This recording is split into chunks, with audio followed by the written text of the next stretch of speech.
Generally, we say your expense should not grow faster than your premiums unless it's years of investment, etc. When your premium is growing faster than your expenses, you're obviously improving as an organization. Now, cost, like every company, we have costs. Broadly speaking, there are three broad buckets. Of course, those expenses can be broken down into even further ones. Accountants would always tell you there's fixed expenses, there's variable expenses, there's so many other expenses. But in simple terms, expenses can be broken down into commission. Commission is the amount I pay to a distributor to get the business. Claims is basically me honoring the promise I've made to the customer. So it's the amount that I will be paying out when the claim comes in. And management expenses are all the expenses required to run an organization. Now, management expense can be staff cost, management expense can be IT cost, management expense can be office costs, management expense can be branding costs, it can be all of that. Now, the way, as I was saying, is in never should you look at is expense increasing. I always see comments that Tune Protect's expense increased. No, you should look at it as whether the expense is increasing commensurate with the premium growth. If the expense is increasing slower than the earned premium, then you are making more money for sure, unless your claims gets worse.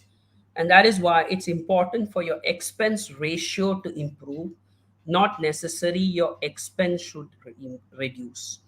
You look at this example, the management expense has increased in the case of the company we are showing here. The commission has increased. Sorry, commission has also increased. But you are seeing the expense ratio has improved because naturally the premium here has grown faster than the 19% increase in expense. So commission ratio is nothing but commission divided by premium. If a company's commission ratio is increasing, you should always ask why. Is the commission ratio increasing in a business where the claims ratio is lower? Then it makes sense.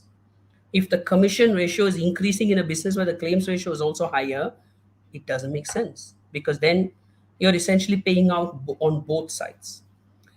How does a company earn insurance profits?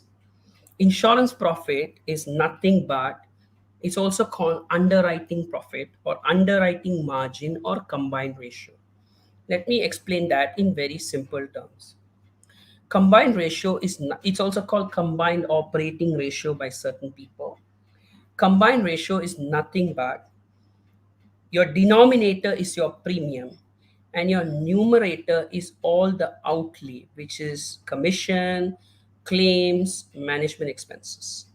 So let's assume if you earned 100 ringgit premium in a year, you spend 40 ringgit on management expense, you spend 20 ringgit on commission, and your claim was 35 ringgit. So it's 40 plus 20 plus 35, means it's 95 over 100, which means this company's combined ratio was 95%, which means they made an underwriting margin of 5 ringgit, which essentially is very good for the company. Oh, sorry, 5%, which if I were to convert in 100, it's 5 ringgit is the underwriting margin, and that shows the insurance profit. Now, it's the same thing if I turn around and I say this company's commission was 20 ringgit, their expense was 60 ringgit, and their claims was, say, 50 ringgit. In this case, it's 60 plus 50 plus 20, it's 130 over 100, which means their combined ratio was 130%, which means their margin was minus 30%, which means their underwriting profit was minus 30. That's why combined ratio is very important, and also looking at sub ratios like expense over premium, claims over premium, and commission over premium gives you a sense of the quality of the business. Every insurance business has different signatures. In the case of Tune, because we have a sizable chunk of travel and PA kind of business, our claims ratio tends to be much better than the industry average. but our commission ratio will be higher. Why? Because even regulatorily, travel, you can pay a higher commission in Malaysia and it's controlled by the regulatory cap, 25%. For motor, it's 10%. For PA also, it's 25. For motor, it's 10%.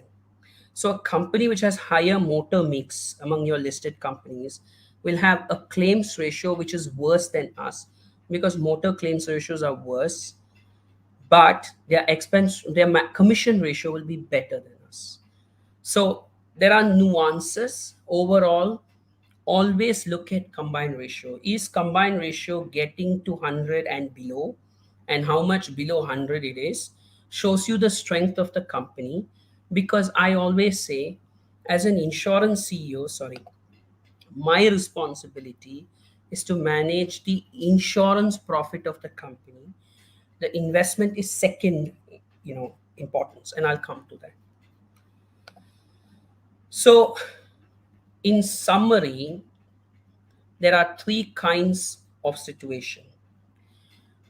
And if you are below 100% on combined ratio, you're making a profit. If you are 100%, it's a break even on insurance. If it's above 100%, it's a loss. This doesn't mean company is making a profit or loss still. Why? Because I invest the revenue I make in the market, and I'll come back to that. It's important also to understand there's always a timing mismatch between sales and cost, which always makes it very difficult for new age investors to understand where and how to manage businesses. What do I mean by that? Sounds a bit complex, right? Some costs are apportioned over multiple periods. Some premiums, as I explained to you, is not all for this year. You have to apportion it for the risk period. So there is a certain timing difference that always happens on underwriting profit. So in this case, you look at it. Let's bring back the same case together. 100 ringgit was my GWP. I transferred 30 ringgit to reinsurer, which means my sales is 70 ringgit NWP. Now, NEP, I'm earning 34, 12, 12, 12. Remember, I reserved 36 in the first, and then I earn it back. My commission was 20%. So I paid 20 ringgit, and the commission I straight away pay. Okay? Because annual policies in GI, we don't have many monthly policies in GI. So it's normally annual. My management expense ratio, I account for it. My claims is paid over a period of time. So do you see my insurance business suddenly with the same 100 ringgit, which I got in first quarter, I made a 1 ringgit loss in first quarter. And then I start making 10, 10, 10 ringgit profit. Why is that? In simple terms, that's called new business strain, which means always in insurance, it takes time for profits to come through, because there's always expenses, claims, and reserving, which you have to account for in the beginning before you start earning something from it. Obviously, in this case, if the claim had gone worse, in the next few quarters, obviously that 10 ringgit may not be what it is. Okay. So I always tell people, do not look at insurance as an immediate business. When we were signing up partners after partners, I used to educate the market saying, you are not looking at our business properly. You think I signed 10 partners, next quarter I'm going to get business. I'm getting business. But this is what is happening. It's flowing through, which is why in insurance, if anybody sells you a 1 year story, you got to be very careful. It's very easy in general insurance to make short term profits. You can play around with expenses, which means you can cut down your expenses, which is not good for the strength of the company for the future. You can make more aggressive assumptions on reserving, but they will come to bite you because the regulator will come behind it, auditors will come in, and your own actuaries won't be comfortable. So in insurance, you have to be patient, and you also have to understand the signatures. Okay. Um, I'm conscious I'm not reading the questions, but I would say just give me some time so that my you know the thinking just goes through, and we'll come back to it.